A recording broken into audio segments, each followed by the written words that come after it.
અમારી એ સમસ્યા છે, અમે ચંદ્રજ્યોતિ સોસાયટીમાં રહીએ છીએ અને કેટલા વર્ષોથી અહીં પાણી ભરાઈ જાય છે. થોડુંક બી વરસાદ થાય તો અહીં પાણી ભરાઈ જાય છે.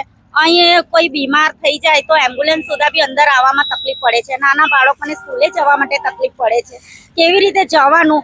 આના પાણી ભરાઈ જાય અને કેટલી બધી બીમારીઓ બી ઉત્પન્ન થાય છે. મલેરિયા છે, ડેન્ગ્યુ છે, મચ્છરોનો બી એટલો બધો ત્રાસ છે.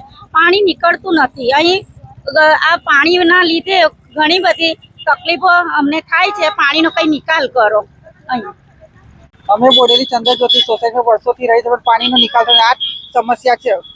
25 વર્ષ થઈ ગયા અહીંયા, પણ પાણીનો નિકાલ થતો નથી. દર વર્ષે આ જ પ્રોબ્લેમ છે અમારે. ઝેરી જાનવર પણ સાપ ને બધું આવી જાય છે. છોકરાઓ બીમાર પડી જાય છે. અને 2 ઇંચ વરસાદ પડે એમાં તો પાણી ભરાઈ જાય છે. અમારે શું માંગ છે? હવે પાણીનો નિકાલ થઈ જ માંગ છે અમારી. બસ. નામ? રેખાબેન પંચાલ. ભાઈ, હું બોડેલી ચંદ્રજ્યોતિમાં રહું છું. 1985 સોસાયટી બનેલી છે. આમાં વારંવાર આ સ્થિતિ પાણીની આ લાઈનમાં બીજી લાઈનમાં સર્જાય છે. બહેનોએ કીધું એ બિલકુલ સાચી વાત છે. તો આનું મારે ઘટતું કરવું જોઈએ. પાણી જલ્દી આનું નિરાકરણ મારે લાવવું પડે. તમારે શું સમસ્યા છે? મારી સમસ્યા એક જ છે કે પાણીનું અમારે કોઈ બી જગ્યાએ નિરાકરણ ગટરમાં કે ગમે ત્યાં જવું જોઈએ.